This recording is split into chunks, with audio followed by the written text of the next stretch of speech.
least. More times than not, you've got people talking about what would be Palestine and Israel, and they have no idea what the heck they're talking about. They're just making it up. And they think that recent history is more important than older history, and they frankly have the history wrong about it. I've got Jonathan Tobin on, and we talked at length, Jonathan. By the way, JNS editor-in-chief, podcast host. It's called Top Story with Jonathan Tobin. Go and check him out. Find him wherever you can. We talk. First of all, thanks for coming back. How you doing?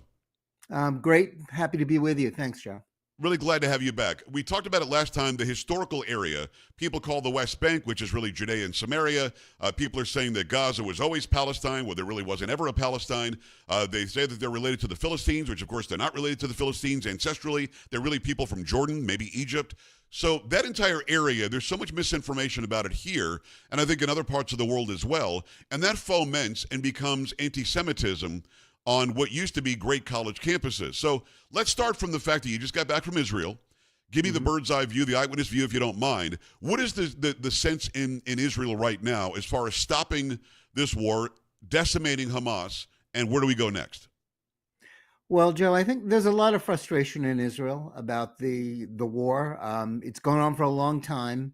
Israelis are still getting, they're getting bombed by, rockets and drones from Yemen, of all places, from the Right. Houthis, another Iranian targets.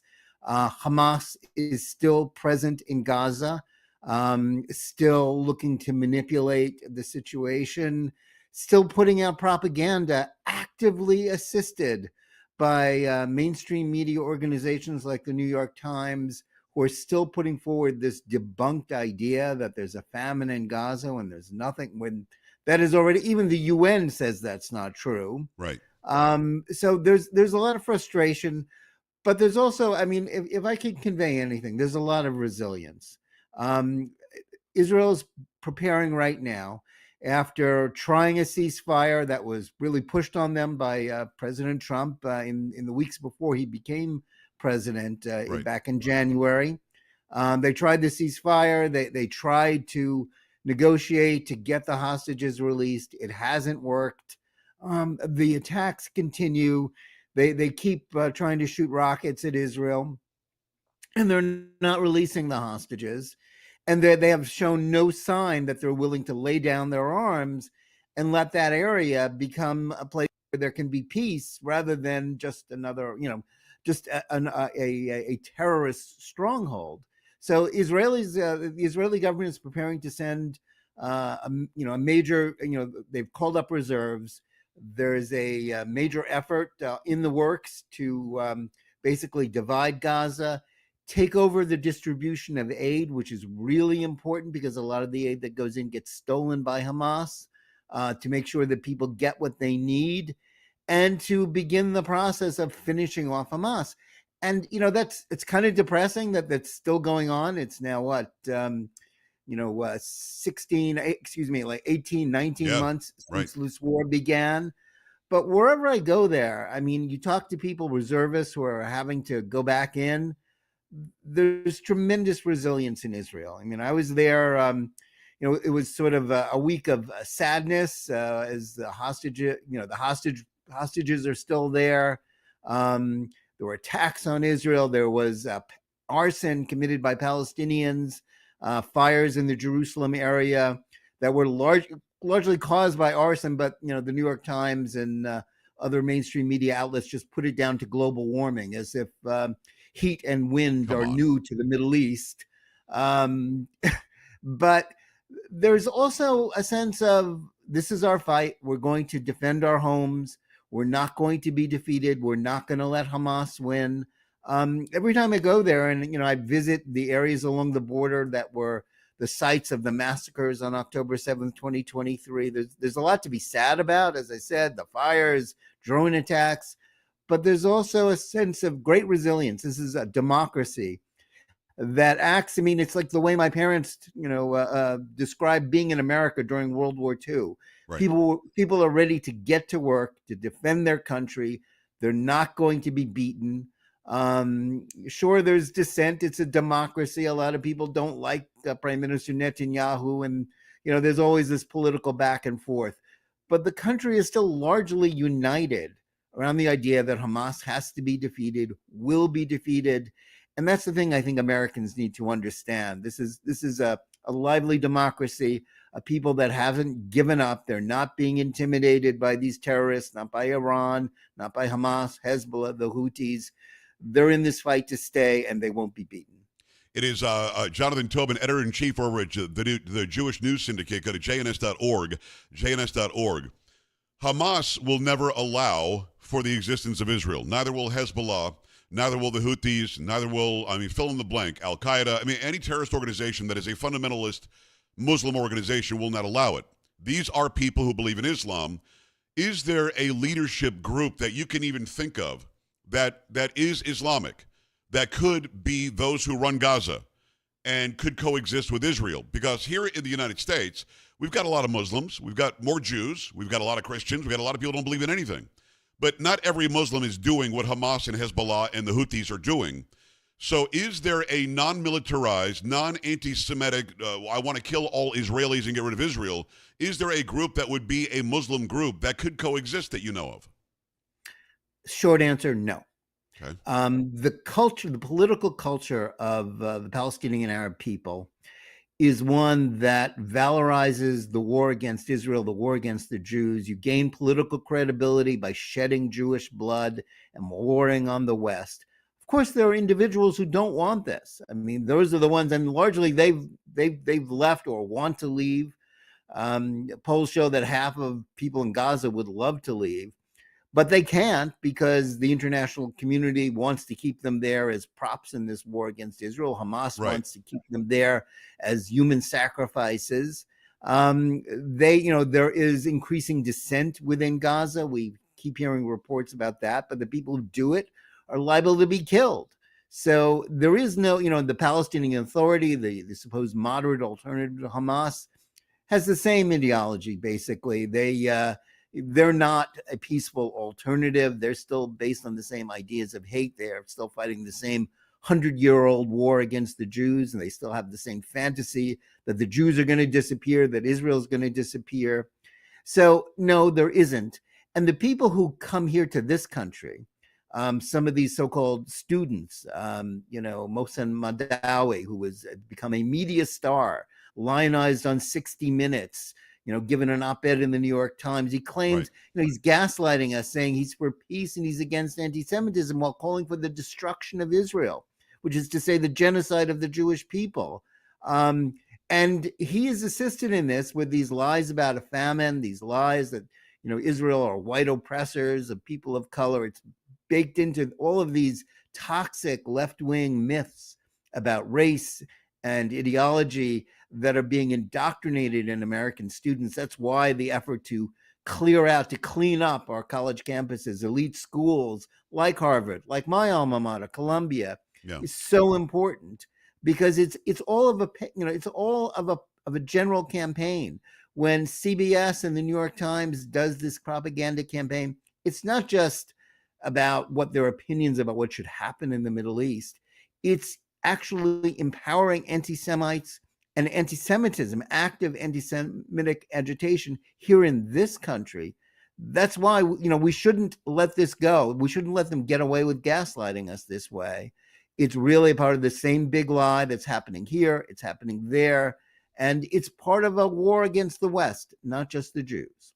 I love that you talked about some of the surrounding countries that aren't allowing the people in Gaza to leave. Most of them want to leave. Let's say that they're mostly peaceful and not members of Hamas, although they are brought up hating the Jews. That's like indoctrinated in school.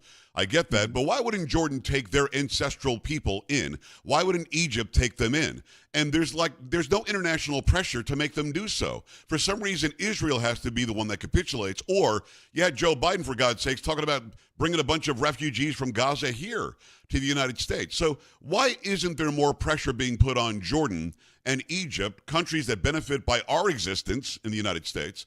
Why is there more pressure put on them to take their own people? Isn't the Queen of Jordan a Palestinian? Yeah, well, the majority of people in Jordan claim to be Palestinians.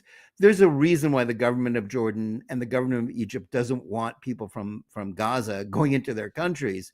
It's because they see them as a threat. They see, Hamas, is popular among them. They see, he's, the king of Jordan doesn't want the Palestinians he already has in his country. The Egyptians see Hamas and its Palestinian supporters. They're the allies of the Muslim Brotherhood, which they're fighting against, which wants to overthrow the government of Egypt. So that's why America doesn't want to do that, because Right. they understand these governments, are in danger. The more people they let in. What's really so hypocritical and kind of crazy about this is the only war in history where the international community has taken a stand that says the people who are in harm's way, because Hamas started this war, they've been fighting this war from Gaza, that says the people in the middle of the war, the civilians, can't flee the war. They have to stay there. The It's reason why they crazy. have to stay there is because they're just props in the war against Israel. They don't want them to be safe. There was a civil war in Syria. We're still having the aftershocks of it.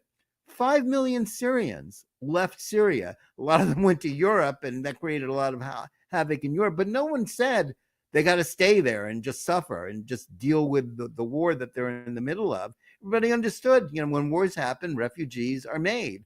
Refugees have to be allowed to seek safety and to be resettled in places where it's safe. That's not the case with the Palestinians, because the Palestinians are just props in this war against Israel. 77 years ago, there were a few 100,000 Palestinian Arab refugees made by the war, which was aimed at destroying the newborn state of Israel. Even more Jews were forced to flee their homes in the Arab and Muslim world. Those Jews were resettled in Israel and throughout the West. The Palestinians were kept in camps. The only refugees from the era of the 1940s, when there were, tens of millions of refugees throughout the world, in India, in Europe, elsewhere, they're the only ones who can't be resettled, because the world still can't get over this idea that somehow Israel's going to be undone, that the fantasy of no Jewish state is going to somehow be fulfilled, and that selling the Palestinians this fantasy that somehow they're gonna go back to places where some of their relatives once lived in order to destroy Israel. It's a big lie, but it's what's fueling this war, and it's what's being said on campuses like Harvard and Columbia. It's all part of the same thing, and its goal is not justice, it's not peace, it's not human rights. It's genocide. Yes. Genocide of the Jews who live in Israel. That's what this argument is about. Jonathan Tobin, JNS editor-in-chief. Go to the jns.org. It's the Jewish News Syndicate. We always appreciate the time and the access. You say you graduated from Columbia. What the hell happened to Columbia? And in reference to recent times, you've got Mahmoud Khalil, a guy who lied to get a student visa, a guy who's now on a green card, both of which are privileges and can be taken away tomorrow, and they're trying to take it away from him, but they're getting a lot of resistance from the left. This guy was the admitted, self-proclaimed speaker for, the negotiator for a group of students that were blocking Jewish students and professors from coming on campus, taking over entire buildings, and building illegal encampments. Yet for some reason, he's the victim here in the minds of the legacy media and the left in this country. Why would Columbia allow itself to become this horrible, festering, place of anti-Semitism? Well, the answer is the same thing that's happened on so many other college campuses throughout this country. The progressives, so-called progressives, have, through their long march through our institutions, created a situation where, listen, Columbia back in the Ice Age when I was a student there, it was liberal. Conservatives like me were certainly a minority, but it was a place where people could disagree with each other. But what happened was that the liberals, who were the professors, and they were genuine liberals, were replaced by left-wingers who believe in these toxic ideas of critical race theory, intersectionality, settler colonialism theory that divides the world up into two groups of in a perpetual race war, white oppressors and people of color who are always victims. It's part of a war against Western civilization. The Jews are the victims that are most obvious right now, but it's about more than just Jews, more than just anti-Semitism. And it's really destroyed American education. And quite frankly, it doesn't only go on in college campuses. It's in K-12 schools, wherever these, liberated ethnic study courses, or wherever teachers unions are, imparting these terrible ideas to kids of all ages. And that's the big problem in American education, and that's why President Trump's effort to defund these schools, unless they're going to get rid of DEI, this toxic woke catechism that fuels this race war thinking, unless they get rid of it, change their way they hire, their admissions. Yeah. Then these schools are lost causes anyway, and they don't deserve federal money. Before I run out of time, let me just ask you this very direct question, because it doesn't make any sense to me. If I could keep $9 billion, I think I would stop anti-Semitism on my campus. So why is it so important to Harvard? And why is it okay for them to lose billions and billions of dollars in order to not stop anti-Semitism? I think that Jonathan, if you said, "Hey Joe, I got $9 billion. Could you just stop the anti-Semitism?" I'm like, "Yeah, I'll stop it yesterday. I'd like to have the $9 billion." Why is it so important in the fabric of their beings at Harvard and other schools to not do that, and they're okay with losing this kind of money? Well, it's two parts. Number one, it's this ideology we just talked. It is the religion of the left, and in a country where politics plays the role that religion used to play, this is at the core of their being, and it's also about politics. They hate Trump. They hate, this is part of a war, this culture war that we're fighting in this country. And they see as, giving up anti-Semitism as surrendering to Trump. And in fact, even liberal Jewish groups are taking the sides of the anti-Semites, because for them, the politics and the hatred of Trump trumps everything else. And it's unbelievable, crazy. But it's actually where people are. It's how people think in this country, tragically. And it's why Trump can't relent on this. And he deserves all the support we can give him for this effort to really, cleanse the stables at our elite institutions and throughout American education. Because if we don't do this, and I wrote about this, before he took office, saying this was the real priority. He needed to change the way we fund schools, use the Civil Rights Division of the Department of Justice to fight, DEI racism rather than enforce it.